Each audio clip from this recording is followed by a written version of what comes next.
ঈদের ছুটিতে প্রাণ ফিরে পেয়েছে কুমিল্লার বিনোদন কেন্দ্রগুলো। ঈদের তৃতীয় দিন সকাল হতেই শিশু কিশোর থেকে শুরু করে তরুণ তরুণী সব বয়সী মানুষের মিলন মেলায় রূপ নেয় জেলার বিনোদন স্পটগুলো। রুবেল মজুমদারের রিপোর্ট, জানাচ্ছেন শাশ্বতী সরকার। ঈদের আনন্দ ভাগাভাগি করতে কুমিল্লার ধর্মসাগর পাড়, রানীর কুটির, গোমতী নদীর পাড় এবং আশেপাশের এলাকায় ছিল দর্শনার্থীদের ভিড়।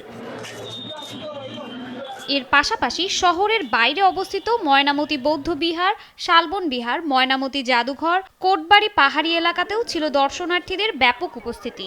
এসব স্থানে পরিবার ও বন্ধুদের সঙ্গে সময় কাটিয়ে প্রকৃতি ও ইতিহাসের ছোঁয়া নিতে ভিড় করেন শত শত মানুষ।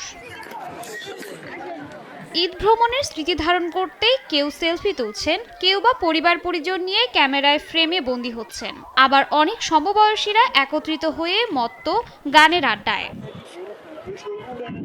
ঈদ আনন্দে পরিবারের সাথে এসব স্থানে ঘুরে বেড়াতে পেরে দর্শনার্থীরাও আনন্দিত। ফ্যামিলি একসাথে থাকলেই তো একটা আনন্দ হয়ে যায়।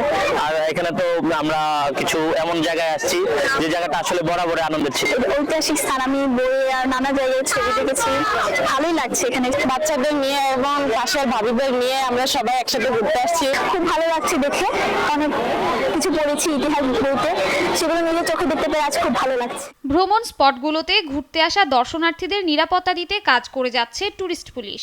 প্রত্যেকটা জায়গাগুলোতে আমাদের এই যে টুরিস্টের হেল্প ডেস্ক আছে, লস্ট অ্যান্ড ফাউন্ড সেন্টার আছে, আমাদের ব্রেস্ট ফিডিং সেন্টার আছে, আমাদের তাছাড়াও আমরা সর্বত্র বলয় তৈরি করেছি আমাদের এখানে সার্বিক নিরাপত্তার জন্য। এখানে দেশি বিদেশি পর্যটক যারা আসবে তাদের নিরাপত্তার জন্য আমরা পর্যাপ্ত আমাদের ফোর্স অফিসার মোতায়েন থাকবে। প্রতি বছর এই স্পটগুলো থেকে প্রচুর পরিমাণ রাজস্ব সরকারি তহবিলে জমা হয় বলে জানান সংশ্লিষ্টরা। আমরা ই টিকেটিং খুব শীঘ্রই চালু করব, তাহলে আমাদের জন্য একটু সুবিধা হবে। যে দর্শক পর্যটকদের যে এখন লাইন দিয়ে টিকিট করতে হয়, ম্যানুয়ালি এটা করতে হবে না।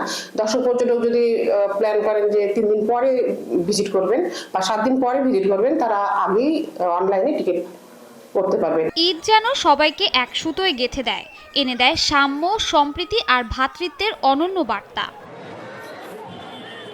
শাশ্বতী সরকার, নাগরিক।